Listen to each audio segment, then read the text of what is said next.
Thank you. Welcome, everybody. I'll call the meeting of May the 13th to order. I've been reminded, thank you, Virginia, that I need to read the statement pursuant to the City of Roanoke's emergency ordinance adopted by RVARP on April 23rd, 2020. Thank you. In 2021, Virginia General Assembly legislation SB 1271 passed February 17th, 21. The May meeting of the Transportation Technical Committee will be held virtually here right now via Zoom. Under this current state of emergency, until further notice, it has been deemed unsafe to assemble a quorum in public body in one place. Any members of the public may view and participate in the meeting through electronic means. The meeting details are listed on the second page of the agenda. All materials made available to members will be made available to the public at the same time by posting on the RVARC website. Christina, could you call the roll? Ariel Fowler, David Givens, Here. Dan Brew, Megan Cronice, Will Crawford. Here. Christina, this is Richard. I was kind of filling in for Megan today. Okay, I think I saw, Richard, that's you, right? Yeah. I saw Isaac Henry also on the line. I think he's the designated alternate for Megan. There may be one for Philip. I wasn't sure. But anyway, I've never actually formally participated in one of these meetings before, but I'll be on either just watching or as an alternate if we need one. And I think, because I thought I was one of them, but I may be incorrect. Okay, I've got Philip and Isaac listed as the alternate, so you're welcome to be present here, but if Isaac could serve in the voting capacity. Isaac, are you here?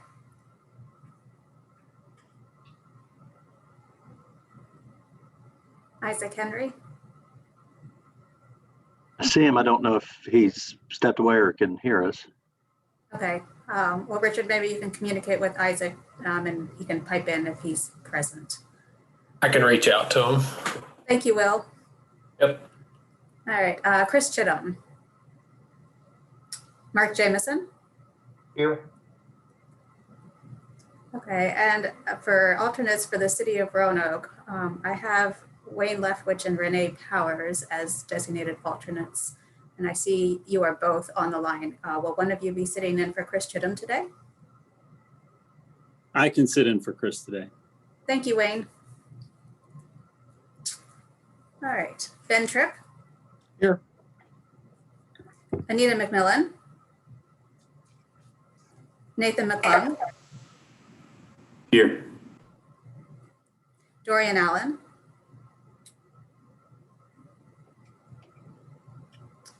I see Dorian listed on the screen. Dorian, are you present? Okay. Liz Belcher. Nathan Sanford. Just as a note, Nathan's having trouble with his microphone, so he's going to do what he's doing now, do a thumbs up for votes. Okay, thank you, Nathan. Dorian is here as well. Thank you, Dorian. All right, Dan Sonnenklar. I'm here. Thank you, Dan. Michael Gray. I'm here. Thanks, Michael. And our non-voting member, Kevin Jones. Okay. All right, we have a quorum. Thank you. We will move on then to item 2, the consent agenda. Are there any objections to the consent agenda, or we could entertain a motion?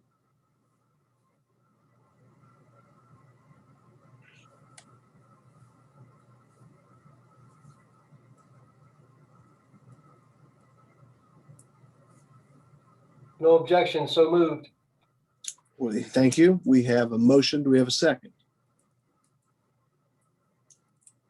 I'll second. Thank you. Christina, I've forgotten. Do we need a roll call on that? Yes, Please call the roll. thank you. Mariel Fowler. David Givens. Yes. Will Crawford. Yes. Isaac Henry. He actually just lost internet connection. That's why he's not on. He was on and he lost connection and got dropped off. So he's hoping to get back on. Okay, thank you. No worries. Wayne Leftwich, Yes. Mark Jamison, Yes. Ben Tripp, Aye. Nathan McClung, Yes. Dorian Allen, Yes. Nathan Sanford. Anything we do. I see your thumbs up. Thank you, Nathan. Dan Senenclar Yes. and Michael Gray. Yes. Thank you. The consent agenda passes. Thank you. It takes us to item 3, chairman's remarks.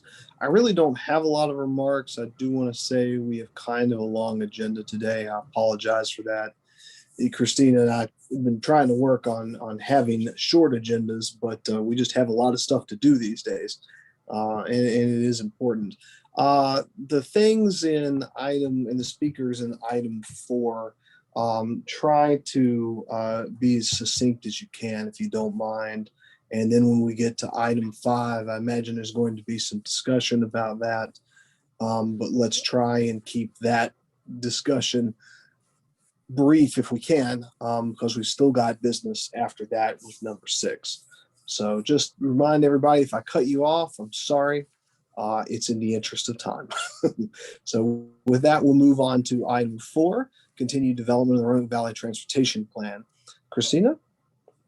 Thank you, Ben. I'm happy to report to the TTC that the policy board endorsed the region's first transportation needs assessment at their meeting last month.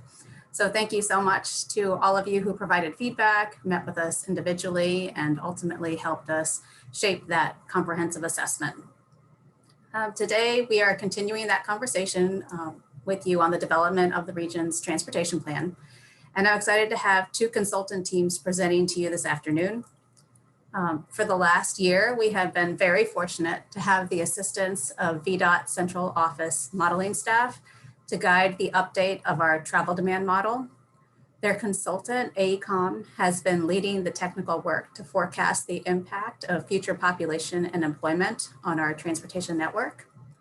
Along with Carol Moneymaker in the VDOT Salem District Office, our staff has been meeting monthly with VDOT and AECOM for the past year to make sure that the model is as accurate as it can be. Many of you will remember working with Matt Miller in our office over a year ago to provide updated resident and employee numbers by traffic analysis zone for your jurisdictions. The traffic demand model is the one tool that we have that looks at what the future could hold, particularly for congestion, and it is based on the anticipated distribution of employees and residents. So we are lucky that the timing of the model update lends itself to potential future scenario analysis as we continue with the planning process. So that will be the first presentation today. And then following the presentation from AECOM and VDOT, we will hear from David Jackson with the Cambridge Systematics team. Last month, you heard from Vlad Gavrilovic about the future factors, vision, and goals, and David will be following up on that conversation and introducing the topic of priority needs. So with that introduction, I'd like to pass it over to NAG with AECOM, who I believe will be leading the presentation on the model.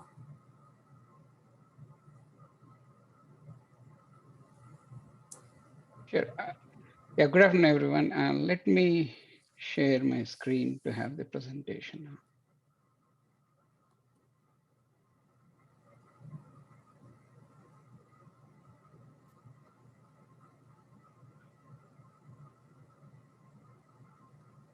Thank you, Nag. I can see it.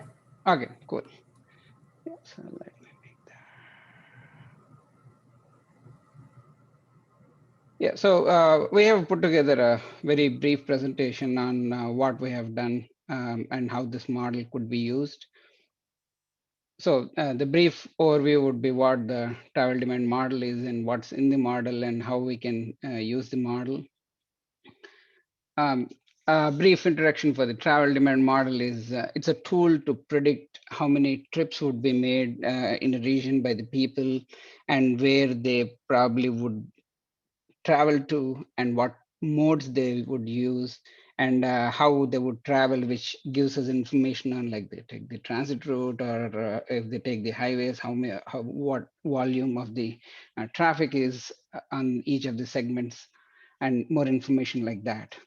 So what this can be used to analyze and help in including or excluding projects by assessing the impacts with capacity changes. And this is also used for evaluating smart scale to score different projects and help in the decision making. So what's in the model? The model is primarily based on the population and employment in the region. So this is an input to the model, which is provided in terms of a small geographies called as the traffic analysis zones or TAZs. So this model has the population employment for the existing, which is the 2019 base year, and for the 2045 future year. And the network is fed into the model, which is a representation of the roadway segments and the transit routes, which are built on top of the roadway segments. So the current model has all the up-to-date information on the major roadway segments in the region. And for the future, the network has been updated to include the projects listed under the Vision 2040 plan. With all the inputs updated to the existing conditions, the model predicts the volume and the different traffic characteristics. And these have been compared with the observed data, which some of the sources are the streetlight data, which provides an insight into the real-time traffic data, and the transit boarding count and the observed volume counts throughout the model region area. And this has been, the validation has been done in accordance with the VDOT's policies and the procedures manual guidelines. And this whole model is built and it works on the Cube software, which is a transportation planning software, which is maintained by the VDOT and the RVTPO. So coming to how we can use the model, this model gives us a better understanding of where the current and the forecasted congestion is. So that should give us an idea of where our problem lies and how we can try to mitigate them. It also helps us to analyze the future scenarios to include the Vision 2040 plan and any other additional projects that might be coming up for the 2045 plan. This is a good test bed to test scenarios and help in planning for the 2045 transportation land development plans. We did use this model to test out a couple of scenarios. A couple of them are the I-81 improvements, where we tested the scenario where we are going to add the additional lanes between the milepost 128 and milepost 137. So when we tested that, that resulted in an increase in traffic on the I-81. That's a plot showing the reds are the increases in it, just to give an idea. And we also tested connected and automated vehicles, which would be a surrogate method of implementing, like what if the connected and automated vehicles were in place, and how that probably could help us understand the impact. So when we tested that, the model predicted that the VMT overall the VMT would increase about like 0.4% because of the improved connections between the between the vehicles and the automation. It is predicted that it would increase the capacity on the roadways, so which would means that shorter travel time. So that kind of translated to that the arterials and the collectors in the region see more increase in traffic because of the shorter run times, and the freeways see a slight decrease because the routes are shorter when they take the arterials. But overall, we do see a positive growth in the VMT.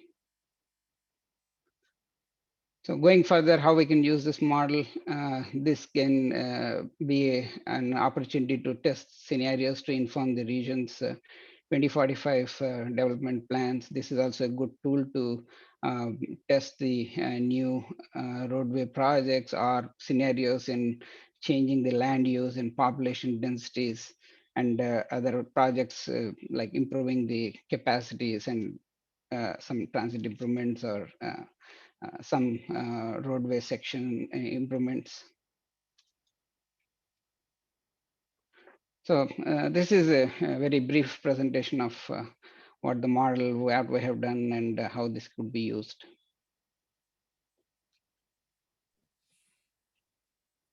Thank you. Are there any questions?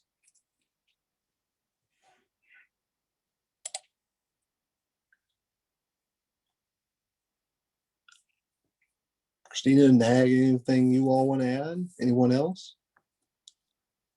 Ben, I think we have VDOT Central Office folks on the call as well. Yes, Ying please and go Peng. ahead. Just wanted to thank them for their guidance throughout this whole process and leading the modeling effort. And then Pat Coleman also from AECOM. I just wanted to say thank you to Pat as well. So.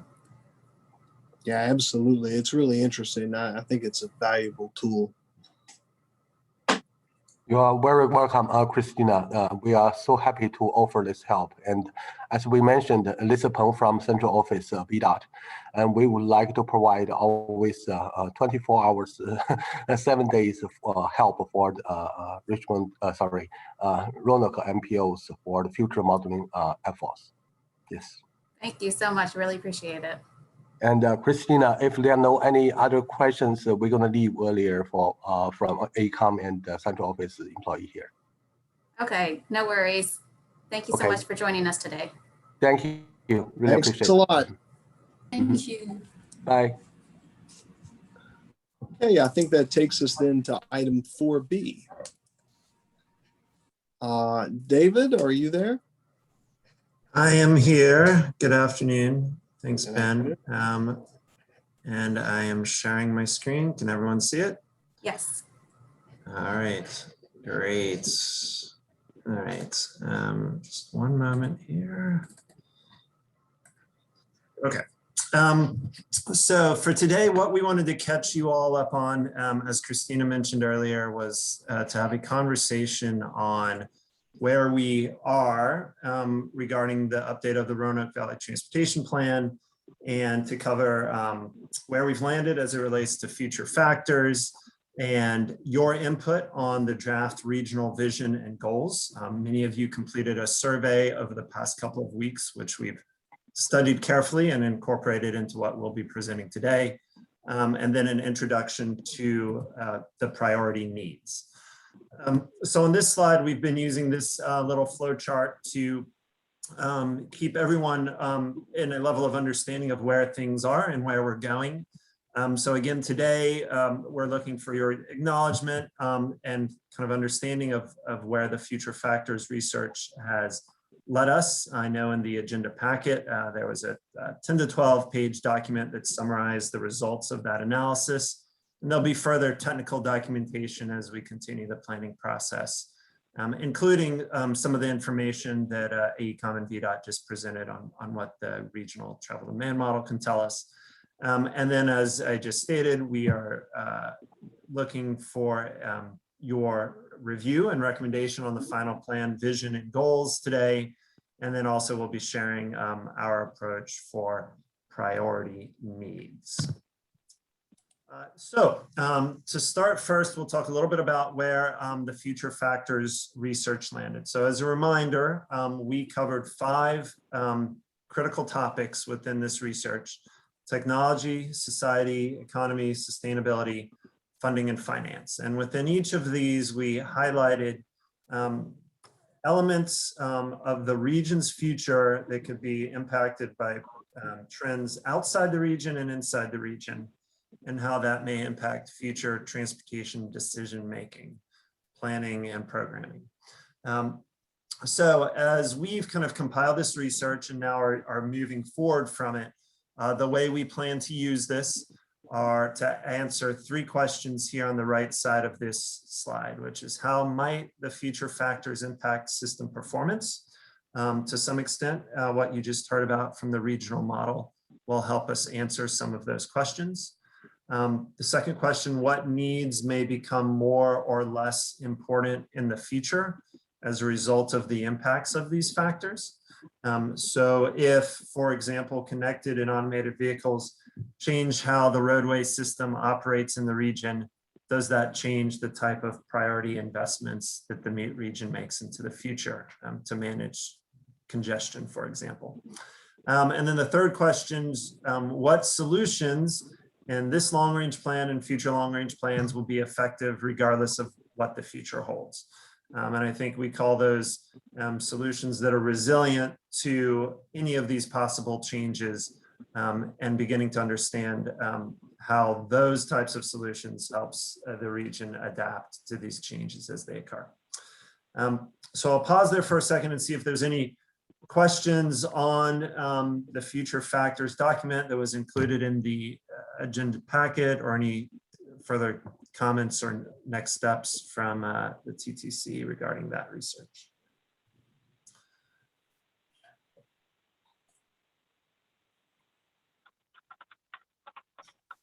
Okay, hearing none, I will proceed into talking about the plan vision. So again, thank you for all of you who responded to this survey.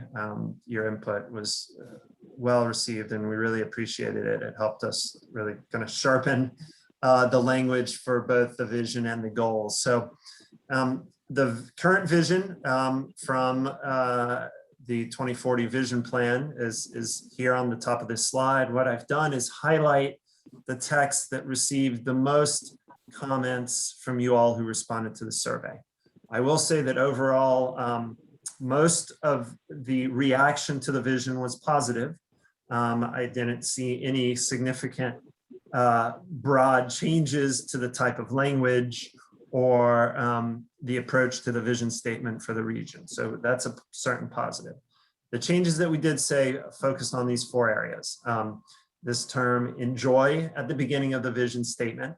The term maintainable, which I think a couple of folks tagged as being a little unclear. What exactly does that mean within a vision statement? The term inclusive of all users. I think that the term inclusive was one that raised some concern, and how we interpret what inclusive means.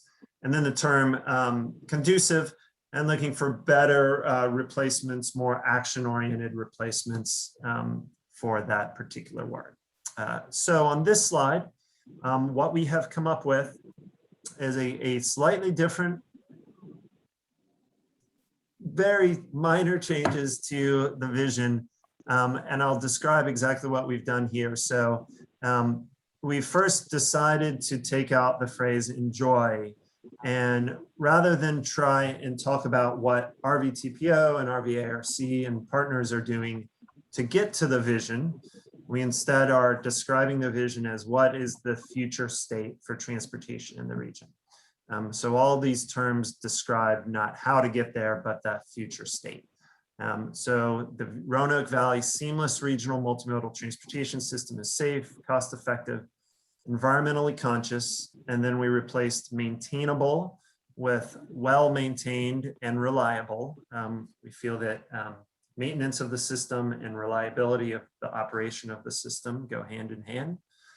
We then replaced inclusive of all users to accessible for all users. So all users of transportation have access to mobility options.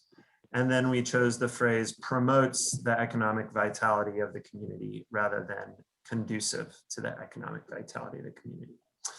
So as a reminder, the vision statement describes the desired future state of the transportation system and the region. Goals, which we'll talk about next, talk about what guides us towards attaining the vision. And then when we progress into objectives and measures, those talk about how we are going to attain the vision and the goals. And then measures obviously help us make decisions and track performance.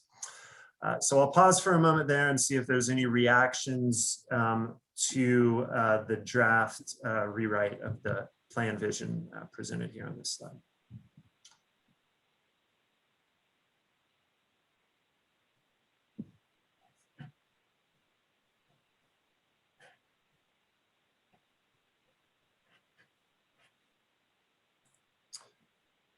Okay, hearing no further comments on the vision, I will cautiously proceed into talking about the goals now. So the questions in the survey regarding the goals asked all of you to both think about the relevance of the goals to the region and some ranking of sorts of level of importance, but also do the goals make sense and are they defined in a way that is understandable and ultimately will be measurable. So we had 6 existing goals we were working from.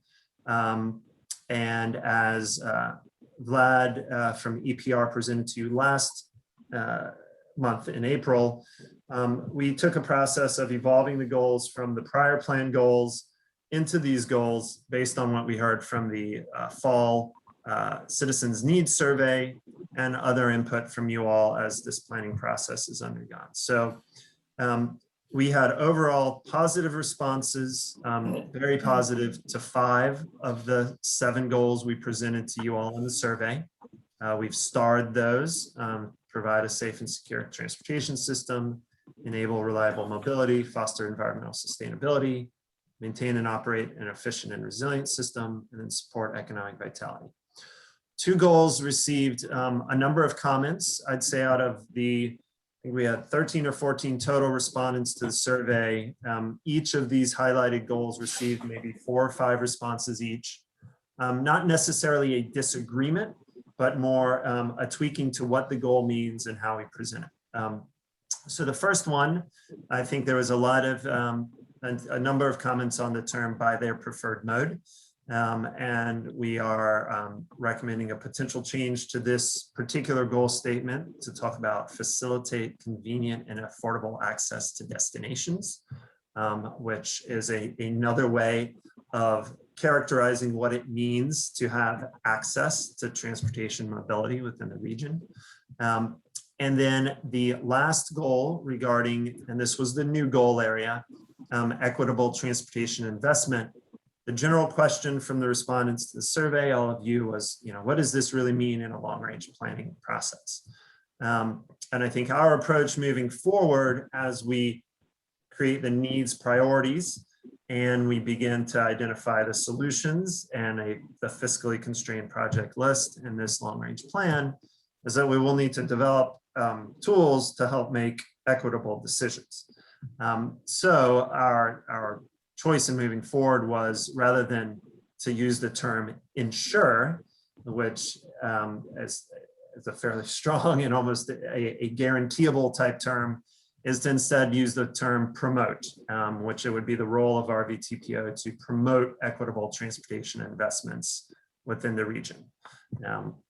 So by doing that, our updated draft rewrite of the plan goals are shown here on this slide and reflect that 5 of the goals essentially unchanged.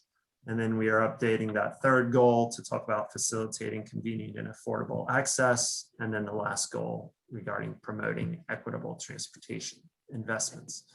Again, as a reminder, goals are intended to be action focused, and they create that platform for the objectives, which come next in this process to operationalize how the TPO will follow through on these goals. So I'll pause there for a moment and see if there's any kind of reactions, comments, or questions regarding the draft rewrite of the plan goals.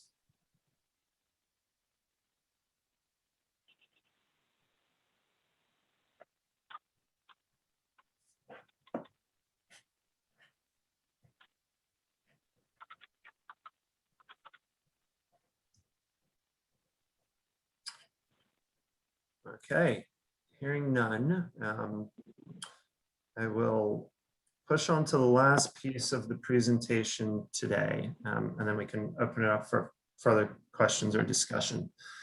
So we did want to talk about the next step of this process, which is how to establish priority needs.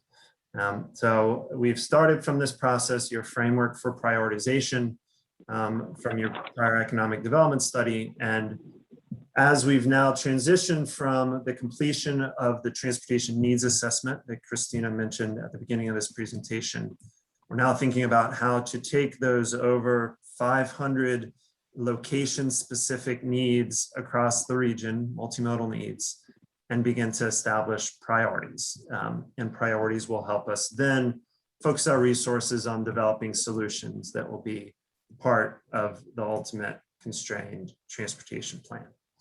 So why do we need to prioritize needs? Again, of course, a long-range plan for an MPO must be fiscally constrained. That's per federal law. And we know that needs exceed transportation revenues. So those 2 points at a minimum suggest that prioritizing needs is a good idea. We also recognize that new revenue sources are creating opportunities in the region for funding more needs in long-range plans. That includes within the I-81 corridor and that revenue system. Priority needs help identify candidate existing projects for inclusion in the plan. So this process is not eliminating projects that have a history in the region and have been included in prior constrained long-range transportation plans. But what it can also help us do is prioritize planning resources to help develop new solutions in the region to address all of these needs that were compiled through the excellent needs assessment. So as we included in the agenda packet for you all, we highlighted kind of a 5-step process we're going to be following the rest of May and throughout June to establish these priority needs. So first of all, we're grouping needs. It would be a challenging exercise to try and create a priority list among the 500 plus needs within the needs assessment. So by grouping, that helps us bring that list to a more manageable set, of course, without eliminating any of the needs that were identified in the needs assessment. Those group needs in step 2 will be mapped and compared with transportation and land use data. Some of that data may be data from the model that AECOM and VDOT just talked about, but also from other existing transportation data sets like crash information within the region. We'll then assess the extent to which each need aligns with the data and the future factors. So that will be a kind of a quantitative and qualitative exercise to begin to see how important each need is relative to all this information. And then we will work with staff and all of you to review the results of that analysis and discuss how to reach priority decisions, acknowledging that this cannot be a fully only quantitative process to do this. There are other considerations in establishing priority needs. So the type of discussion has to happen. And then staff and the TTC reach final decisions on priority group needs that allows us then to push forward into the next step of the plan, which is solutions. So I did want to say one thing about this needs grouping exercise. And I mentioned this just a moment ago, all needs are retained, nothing disappears through this process. These 2 maps show on the left the needs assessment results, all these segments and points of those individual 500 or more needs across the region. And then on the right shows this working group needs approach where we've taken all of those individual needs and begun to group them based on location, corridors that they share, or modes. And what this enables us to do is bring that list of 500 down to a number a little bit more reasonable for the analysis we're going to do. And one great example of this, there are many of these where it's a very logical approach to grouping needs, would be there are 21 individual points along 460 from roughly the Elliston area to the center of Salem at 419. All of those needs along 460 are traffic management or safety related needs.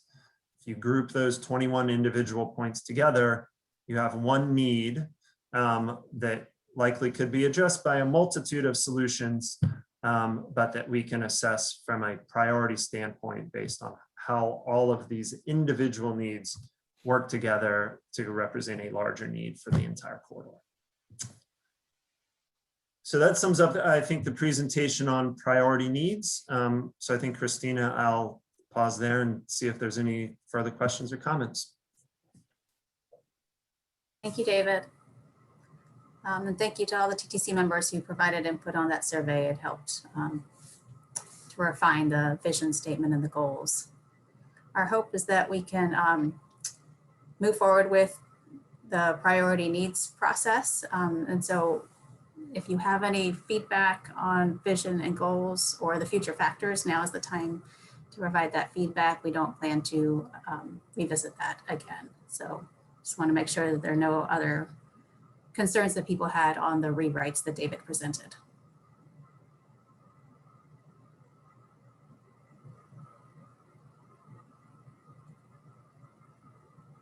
Thank you, Mark. I see the clapping. Well, I have a comment, or maybe it's a question. Okay. As I understand it, okay, so we have, in this example, we have 21 needs that are being consolidated into a group, which makes perfect sense to me. That said, and I think we talked about this a little bit, Christina, when you and Rachel and I spoke, we're going to reduce essentially the number of dots to a lesser number of dots. So while you have all of the needs identified, it almost tends to work like a heat map where you can see any number of comments or concerns. I'm just curious how, when we group these together, how do we effectively communicate that there were a lot of issues identified, or that one dot might be representative of a number of obviously similar issues? The map just won't quite serve to function as an indicator of the extent of the concern, if that makes sense. So how do we communicate that as people look at the map to try to identify where concerns or needs exist? Sure, you're asking about the magnitude of the need. And to some extent, the number of dots might lend itself to that. I know at the board level, there was some concern about public input, and because of the way we did the needs assessment, drawing from so many different sources, that there may have been the same person providing the same input via, so the number of dots may not actually be indicative, although sometimes it is. So I think that we'll certainly be looking at that magnitude question, and certainly relying on the members to kind of field test the priority needs as they emerge. Right now, we're still in the kind of technical piece of this. David, did you have anything else you wanted to add? Yeah, I mean, thanks, Christina. I'd add that, yeah, I mean, there's other ways to think about magnitude. And I mean, we do intend to overlay these needs with information like traffic volume. So in some way, we may be looking at how many people or how many vehicles or travelers are impacted by these grouped needs. And so that may begin to give us a sense of how important a need just is based on solely how many users of the transportation system are impacted by it.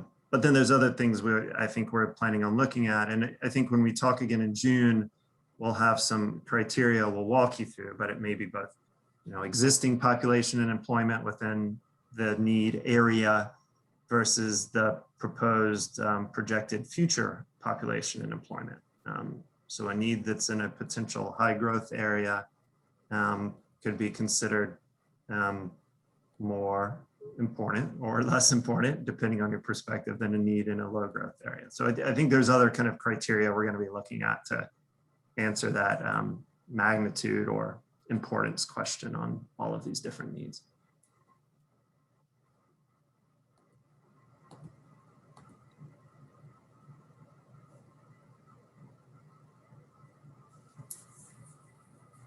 Anybody else? All right. Well, thank you, folks. We appreciate all your hard work. You're welcome. Thank you, David and his team. Thank you. And Christina, we will see more of this in the future, correct? Yes, David is preparing to have the draft priority needs for the June meeting. Awesome. Thanks a lot. Okay, let's move on then to item 5. Christina, it's all right. you. So we've been talking for many months now about the STBG financial plan development. Thank you everyone for bearing with the ups and downs and continuous flow of information that is feeding this financial plan update. I think that this process is similar to the CTV 6-year improvement program. You kind of get a snapshot of the best information that you have at a given point, and then it can always adjust the day after. But hopefully we have gotten a really good handle on it based on all of the hard work of many folks over the last few months. And thank you to VDOT Central Office for providing Michael with updated financial forecast information last Thursday. Hopefully you saw that the amount of funding in the 6-year plan has gone up by $2 million. So that is wonderful news. And I was able to put together a financial plan that incorporates that money. And that's shown in table 2 of your agenda packet in this STBG staff report. I wanted to note there were a few boxes that I had missed in that quick update in terms of funding that had changed from the allocations as previously adopted by the board back in November, and that related to funding for Explore Park in FY 22, 23, and 24. But I believe based on the conversation at last month's meeting, at the special TTC meeting, that funding is still okay because that's going towards construction, whereas the money that is needed for PE for that project is in previous allocations. So that was the other yellow highlighted that I believe was different. So today I am looking for a recommendation on this STBG financial plan to go to the board for this month. And it includes increasing funding for the 4 projects that were recommended by this body last time, and that will be reviewed in a public hearing at the board meeting this month, and then action on the STBG financial plan will take place following that public hearing so that it can be incorporated into the 6-year improvement program, which will be approved by the CTB next month. If there are any questions, I'm happy to answer them. Floor is open.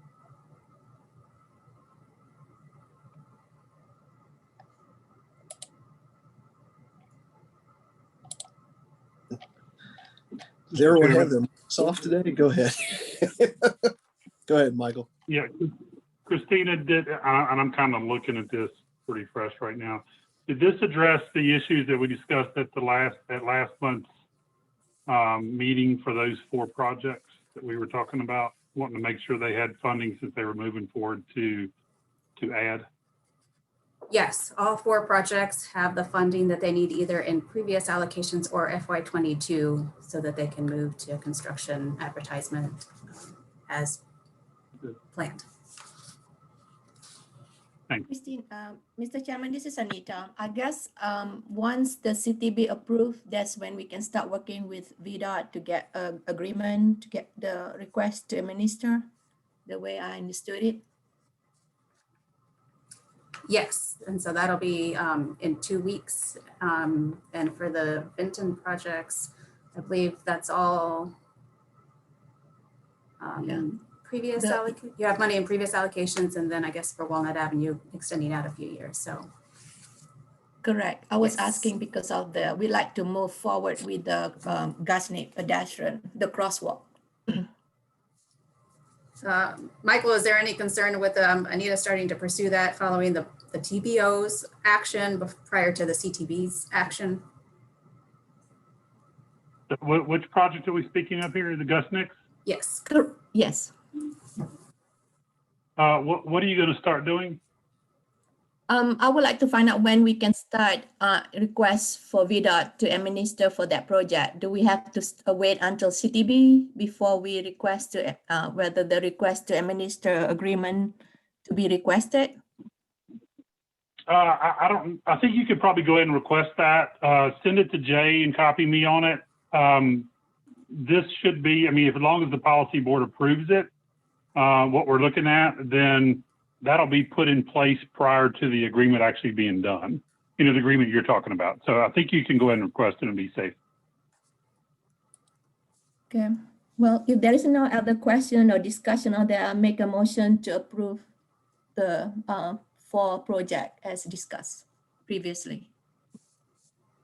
Just to clarify, you were talking about the financial plan, Anita? Yes, I'm sorry. Yes. That's all right. No, I kind of had to think about it a second myself, and I'll ask Christina if that is correct. Yes, it's a recommendation to move the financial plan to the policy board and for their approval. Okay. We have a motion on the floor. Do we have a second?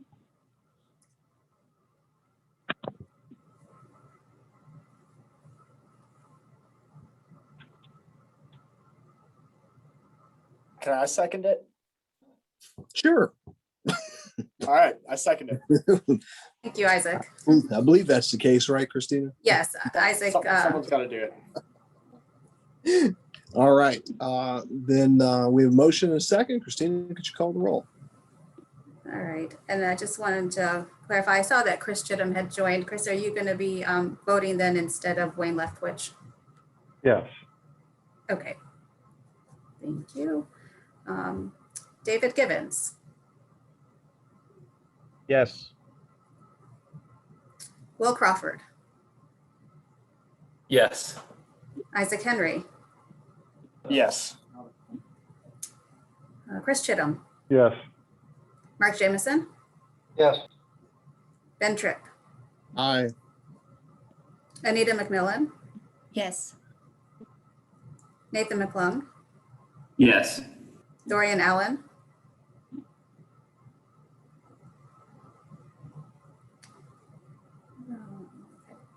Nathan Sanford. I see your thumbs up, Nathan. Thank you. Dan Sonnenklar. Yes. Michael Gray. Yes.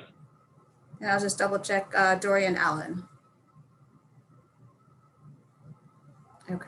Well, that motion passes and we'll send that plan over to the policy board. Thank you.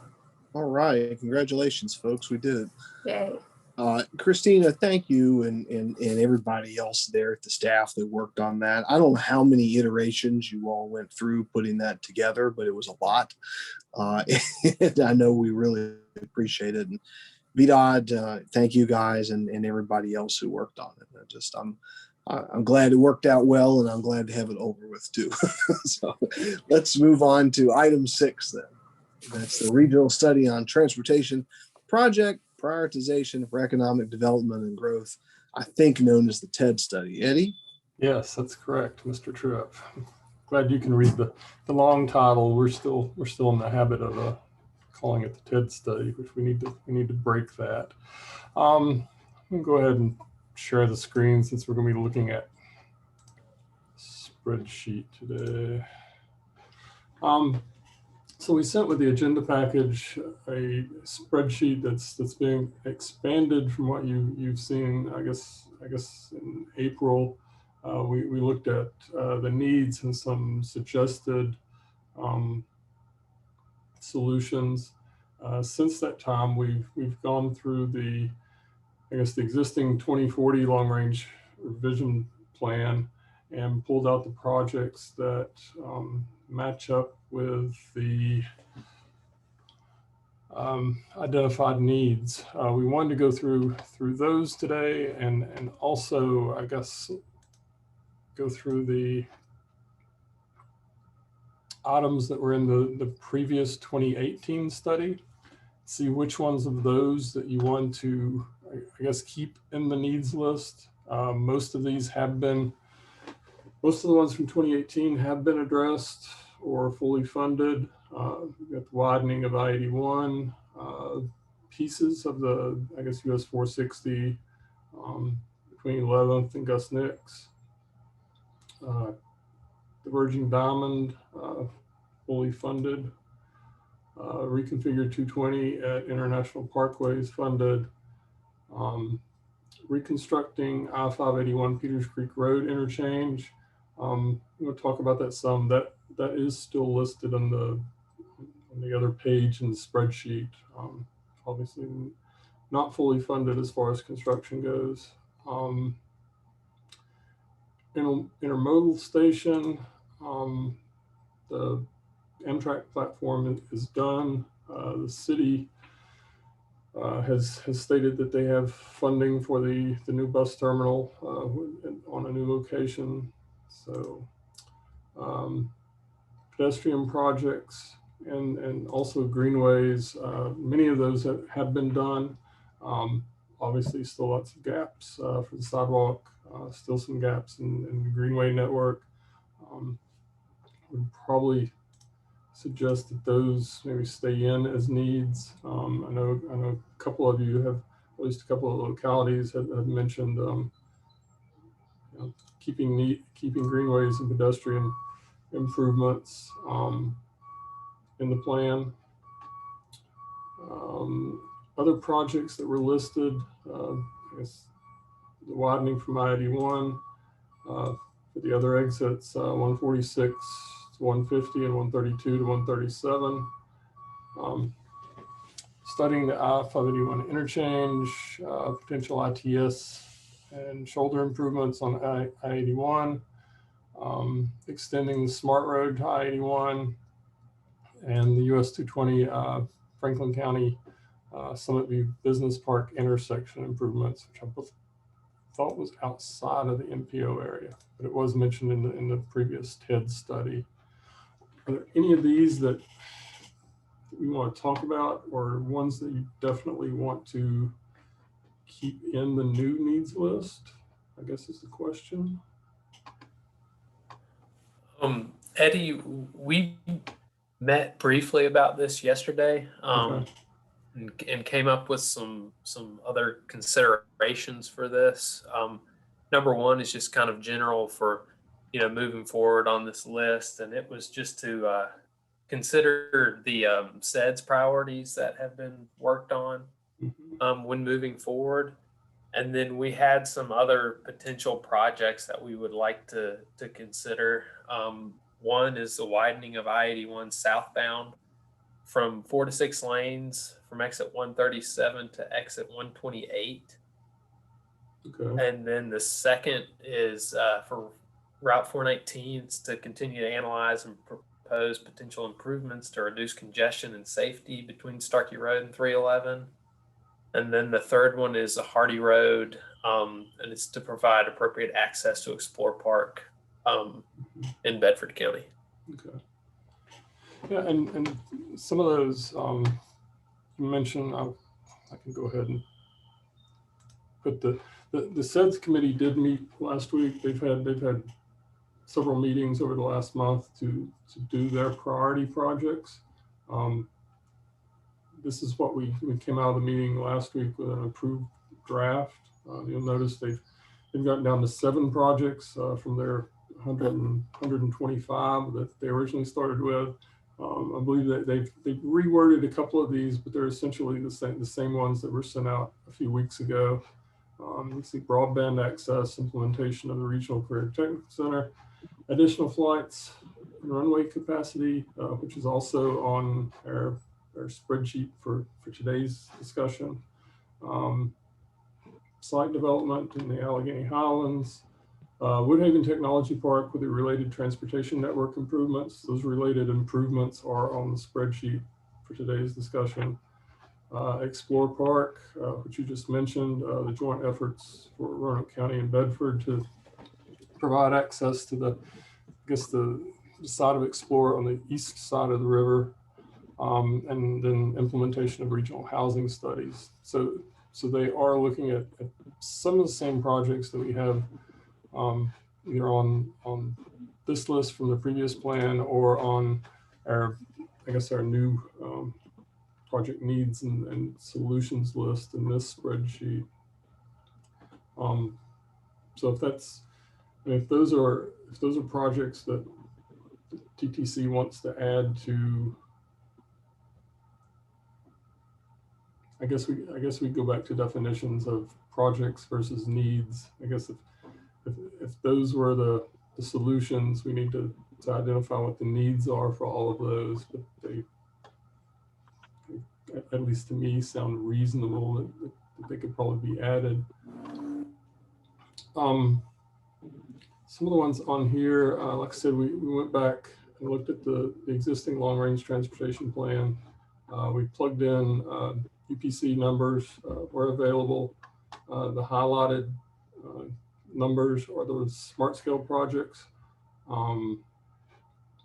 The items in blue are projects that have not been previously funded or were not funded in previous rounds of applications. So I guess we wanted to go through today and see which of the, I guess, suggested solutions from the existing vision plan you would like to consider keeping, but for the identified needs. And some of these we've talked about in the past, like air travel. I think we can acknowledge that air travel is important to the region, important to economic development. Probably not going to be addressed by an organization or group or board that deals with surface transportation. If we were trying to get people to the airport, that's one issue. Trying to extend the runway or get additional flights, that's probably something that local businesses, the airport, the chambers, groups like that can probably work on more effectively maybe than the TTC and TPO. Businesses having a hard time getting employees. It's really sort of commuting time. How far away can you draw an employee and expect people to sort of show up and take a job? If they're driving an hour or two, how are they getting here? How does congestion and commuting times impact that? It's a lot of issues sort of bundled into one short statement. Not sure how. I don't think there were any suggestions, or at least specific suggestions on that one. And we'd actually talked about maybe it being similar to the airport issue and just acknowledging that it was an issue and sort of saying it can be better addressed by maybe other groups. I don't know about that one. Some of the more specific ones, congestion on 460. There were several projects listed in the existing long-range plan. Two of those have not been funded in the past. Don't know if we want to continue to pursue those or not. I guess that's really the question for the items in blue on the spreadsheet. Eddie, this is Mark. I think in general, if a project along the 460 corridor from Roanoke County, from the city of Roanoke into Roanoke County all the way to Bedford, I mean, those projects ought to remain in here, in my opinion. Okay. The first one listed on this sheet, the 109-566, that's an old project that never happened. Okay. I think that would have been supplanted by the current project that is about to be in design, plus the project that is funded for the through cut. So I think that one can go away. Okay. Collins and Orange is under construction. Okay.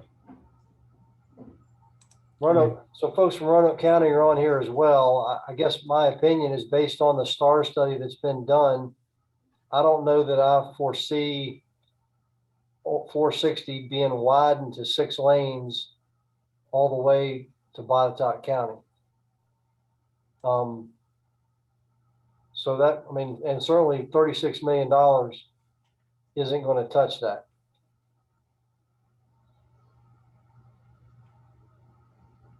So I guess it's a long way of saying that I think if projects haven't been funded, we need to make sure that 460 and that whole corridor remains in the plan as a priority. And if we need to identify specific projects, we can certainly do that. But from Gus Nix out, we just received a lot of funding in the next 6-year improvement plan.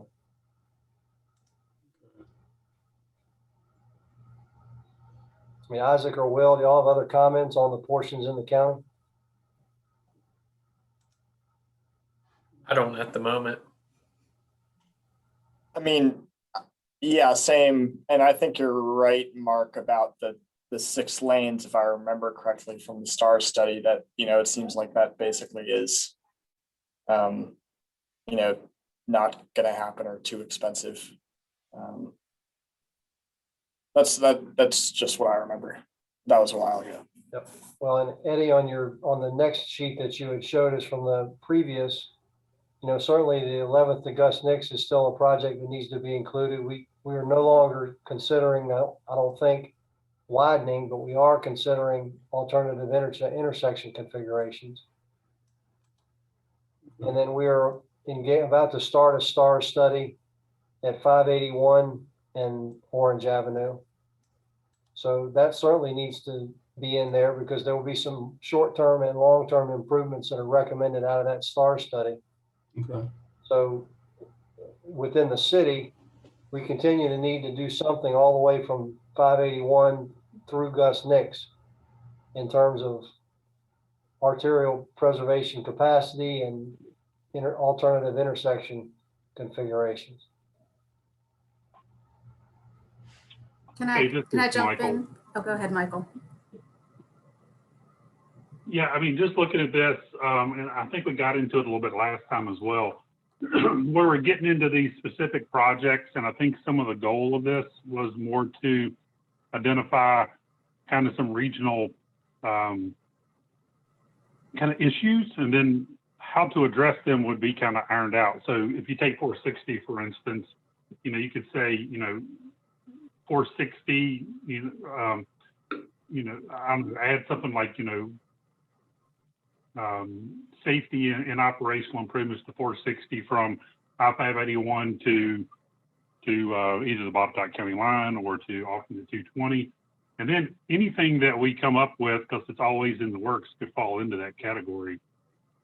Similar with, say, you know, number 6 there, where you have, well, I mean, you could have that. Well, that's a funded project, but if you're going to keep 220 in there, you could make a very similar statement to 220, say, you know, north of Route 11, 581.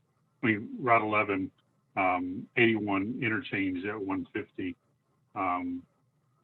You know, something more general that, you know, we don't get caught with our, you know, a too detailed description for a project that, you know, 2 years from now, it may not be that exact wording. It may be something a little different. So keeping the wording a little broad, I think, helps us out a little bit, but still allows us some wiggle room to then come up with, you know, a project, or in the case of 460, multiple projects that would fit under that category. So if I can jump in here, I think this is a good exercise that we're going through now because it could provide, you know, some context into the process that we're going to be getting into for the long range plan that we just talked about. And certainly, you know, for this exercise, what we had understood from the TTC was that you were looking for a specific list of projects, and it's always been 5 to 10 projects list that would help inform the applications for the fall and the next round of smart scale. So SDBG and smart scale specifically.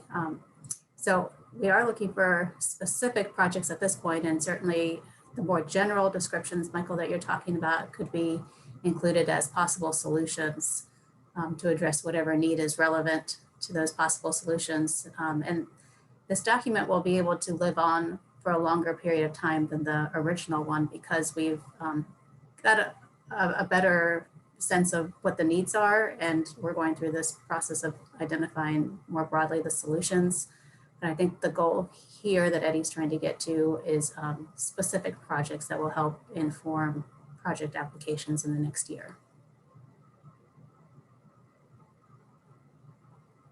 And I did want to mention one other thing. Will, you had mentioned several projects, and I don't know if you picked up on during NAG's presentation earlier, he had discussed a scenario that they had run on the model, looking at 4 to 6 lanes on I-81 from exit 128 to 137. And it actually didn't have the result that we would think. And Rachel can speak to that if you'd like, if that's something that you want to spend time on right now, Mr. Chair. Certainly can if you'd like. Rachel, do you have information that you can, I'm sorry, I didn't think to ask NAG during his presentation about that one in specific. Yeah, and I don't really have any visuals to share, so I can just explain the information they give. They did a scenario modeling of I-81 improvements. So they coded in that it will be 3-lane in each direction from like the projects that are currently that are already in the pipeline, but that doesn't include exit 128 to 137. That part is not in the pipeline. So they added that to the build scenario and looked at the build versus no build. So if we 3-lane it all the way from 128 to 150, what will that look like? And it says the model estimates a volume capacity ratio of about 0.5 before the lane increases. So the section is not very congested to start with. And the addition of lanes, it does improve the VC ratio, the volume capacity ratio, but it doesn't change the travel time because it's not very congested to begin with. And then they also made a comment that in the model, that stretch is mostly served by external zones. So that means that the trips are mostly long distance trips and are unlikely to change their paths due to an improvement in a small section. So that was, I did find that pretty interesting. Thanks, Rachel. Yeah, thank you for that information. Is there any way you could send me that little excerpt? Yeah, sure. I'll forward that to you. Thank you so much. Thank you, Rachel.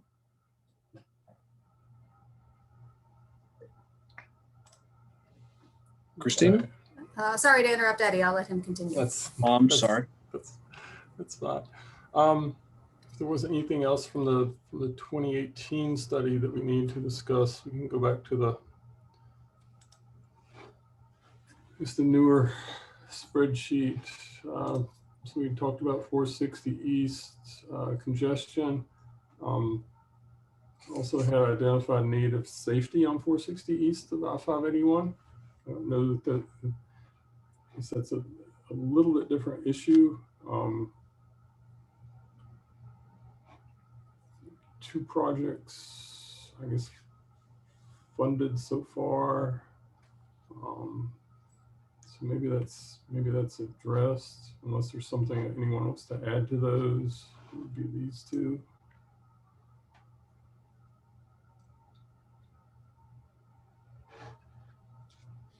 If not, one of the needs a lot of economic development folks brought up was there's only one road, US 220, to get from Roanoke to Franklin County, and it's really Roanoke South, I guess. And how do you address that need? And what kept coming up was, of course, I-73. We've talked some about I-73 before and its likelihood of being funded. our Economic Development Committee, SEDS committee last week, that represents the TTC and TPO area also talked some about it. They originally wanted to include I-73 as one of their priority projects until they discussed it a little bit more and realized it may not happen unless there's just a huge influx of, I guess economic stimulus funds or COVID recovery or something like that. Because we're talking several $1 billion to build it. I don't know if TTC wants to keep I-73 in as a solution to that need or not. Hey, Michael, can you clarify, is I-73 still a project? I thought the remaining money on that had been allocated for alternative intersections for the entire length of the corridor. Yeah, I thought it'd gone to that and some to Route 58 maybe. I mean, I don't even think I-73 is a project anymore. And if that's the case, why would we include it in a TED study? So I don't know if y'all could hear me or not, but I think I had my phone on mute. You're correct, Mark. The funding that was on that project was removed and put on some other things to improve the corridor there. Part of that was for the study of the Southern Connector. Part of it was for alternative intersections along the corridor. So that funding has been utilized in other means along the corridor, as well as the project has been removed from the 6-year program. Okay. Mark, my guess is that some folks at the TPO level and above feel like it's politically important. I'm not saying it's a good reason. I'm just. I would agree with our chair on that. I think some people are just trying to hedge their bets, and if money or something where happens, we can say that, oh, well, it's in our plan and it's a priority, you should fund it. So. How realistic is that something where it's kind of more of an aspirational goal than an actual project at this point, considering no funding, it's not in the 6-year program, whereas some of the other things we're talking about, I think have a lot more likelihood of ending up in the 6-year program, and there hasn't been CTB action to remove those, similar to what I-73 went through. Mr. Chair, if I can pipe in here as well. Please go ahead. Certainly, with the conversations that we had with economic development stakeholders, I-73 kept coming up strong as an interest for them. And we have heard it mentioned in other settings, such as the Transportation Summit that was hosted by the airport last year by a number of folks. And so it's something that's still of interest to folks in our community. And so even if it's not identified as a TED study project right now, I think that it's worth consideration by the TTC as we move along in the long range planning process to think about, is I-73 still a solution that's desired for this region? Because as we've seen, money can fall out of the sky at times. And so is it worth our region still advocating for that project? And so I just wanted to put those 2 cents in. Certainly, as Michael mentioned, it's not on the state's radar at the moment, but if the region wants it to be, we need to make a case for it and make it loudly.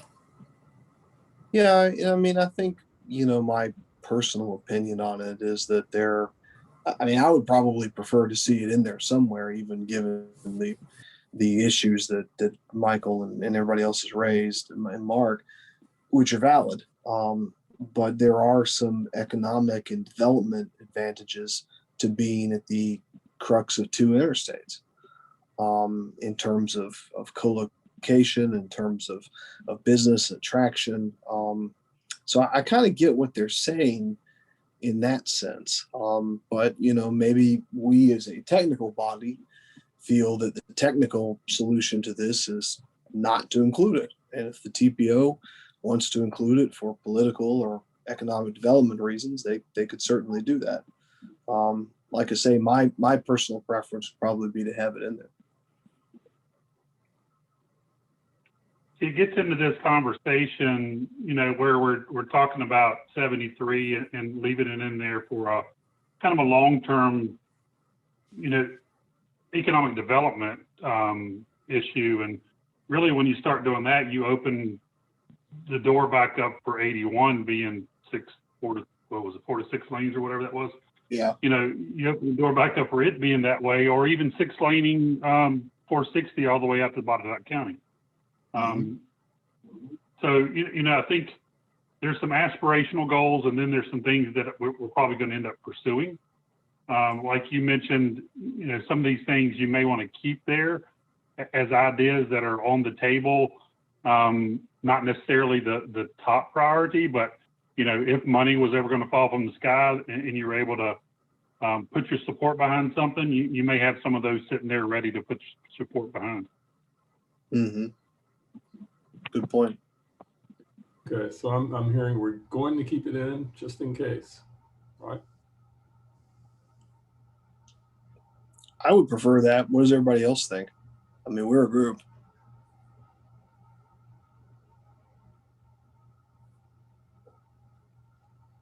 Doesn't hurt to leave it on. I mean, if you take it off, then it won't be on the list.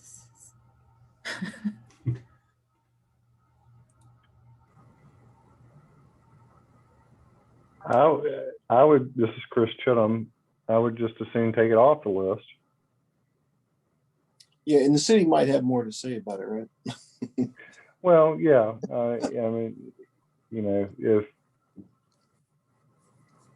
I'm not real excited about an expansion of an interstate through the middle of our neighborhoods, which you know, I've kind of taken cold comfort in this thing will never, you know, assurances that this thing will never get built, and if that's the case, you know, I kind of rest my defense on that. So, well, I would defer to you all. Well, the only thing that I would add would be that I don't want anything to take away from what I perceive to be a top regional priority along 460. Mm-hmm. Right. Another good point. Okay. Well, we want to go with that then? Take it out. Right. Yes, that's what I'm proposing. Travel time's too long, north to south. That's again one of those things that I think on the suggestion side of the spreadsheet, some people brought up I-73. I think for that, it seems like some of those smaller projects, maybe that Michael just mentioned along the corridor, might address that need. You know, if you can improve the signalization, turning lanes, things like that along 220, that would help some on that first segment. And getting to as far as Florida, I don't know. That's another issue. I don't know that we can really deal with here in Roanoke. So that one didn't have anything in the existing long range plan that addressed it. So the same thing with 220 south, safety concerns, and I guess congestion on 220 south. Safety concerns, project that hasn't been funded, just to improve the travel lanes, shoulders, turn lanes at various locations. It seems like a fairly normal transportation project, but something that's at least doable, much more so than I-73 was. Congestion on 220 south of 419 already has a project assigned to it. I guess that's the one that's going to be underway, is underway. if there were any questions about those other 220 projects that we need to address. I think the next set of issues are all I-581 and Peters Creek Road, Valley Point, Woodhaven related projects here. There's a couple of things that haven't been funded: Peters Creek Road and Valley Point intersection improvements. We want to keep those in, right?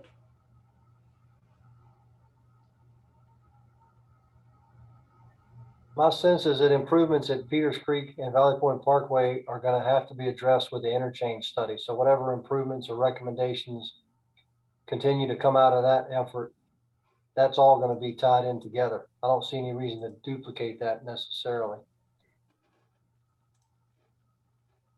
Okay, so we could pull this. I mean, Roanoke County needs to weigh in on that as well, but I don't know how you resolve that without addressing the interchange.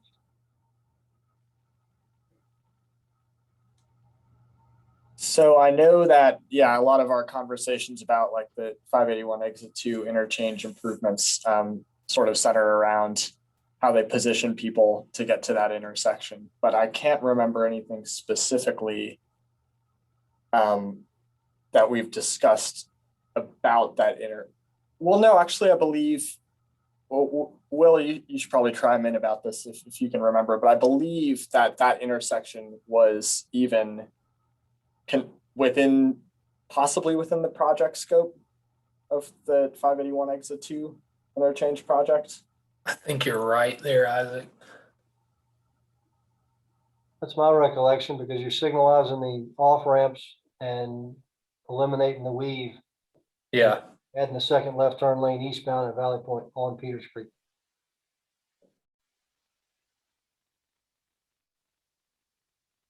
Is that one of the projects below it? Is that this?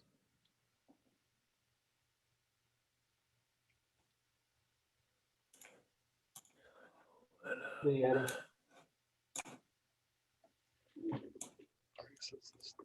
This is just the study part of it. So really, we're suggesting we wait and see what comes out of the interchange study before adding in multiple projects for Peters Creek Road and Valley Point. And the study is essentially complete. There was a project that was applied for in Smart Scale and wasn't funded. Okay. The next one down, right there. This one.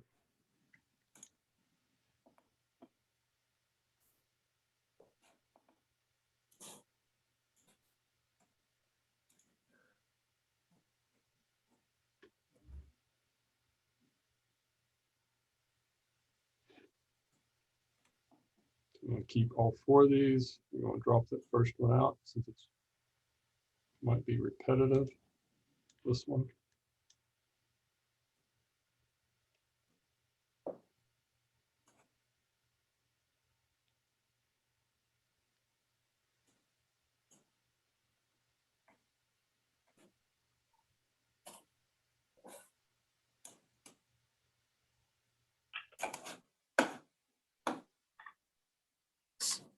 Leave it as is. So are you looking for a suggestion about whether or not you should eliminate that one?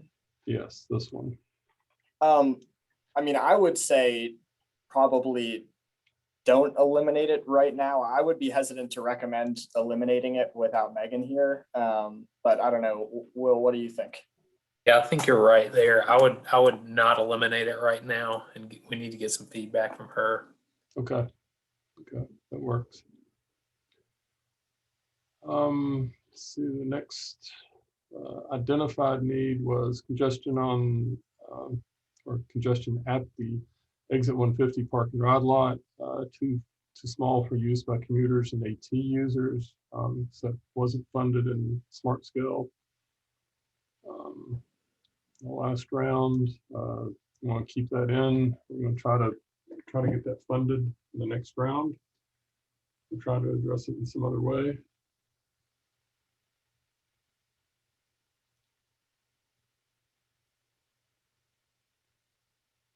This is David Gibbons. I'm kind of new to all this, so I'm just took over when Cody left, so I'm not real up to date on all this. So right now, I would suggest leaving it in till I get more direction from administration. Okay. And David, I will say that this was brought up during our, I guess, our interviews and our input process with our economic development stakeholders. Ken McFadden, Botetourt's Director of Economic Development. This is one of the projects that he had identified. I believe in addition to the, I guess, sort of overuse and issue of too many people trying to use a spot that's too small, there's also potential for development of a property that is immediately to the, I guess it'd be immediately to the west of the park and ride lot. So, Correct. so they had, you know, there have been suggestions of either improving the lot or possibly moving the lot. So we can definitely leave that one in. I think the next 4 items address the need that was identified for sort of mitigating some of the congestion on Route 419. Most of us know that some of this is being addressed, at least there in the Tanglewood area right now. We want to keep all of these projects in. There were a couple that haven't gotten funding yet. One of those being bumping it up to 6 lanes for bicycle and pedestrian accommodations. I think that was only one of those 4 that hasn't gotten funding.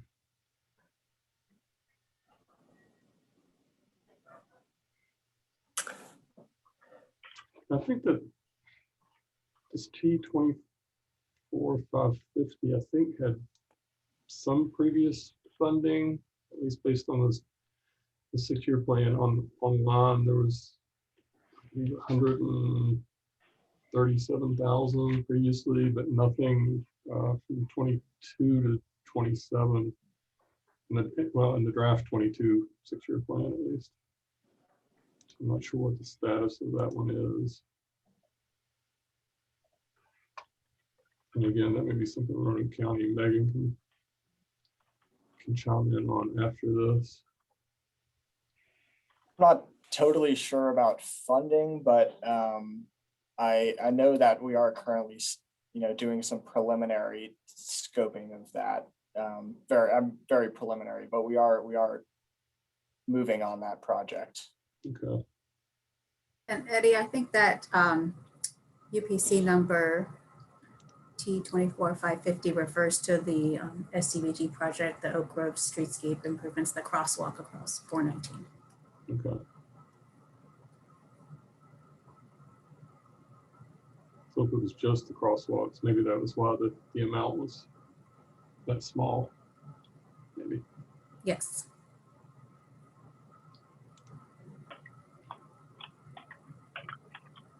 Okay.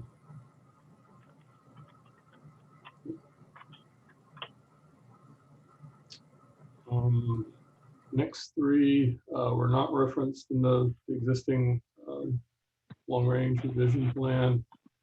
I-581 Orange Avenue interchange, just merging movements on and off are difficult. Mark, I don't know if the city has anything in mind for that, or if there are any other projects coming up.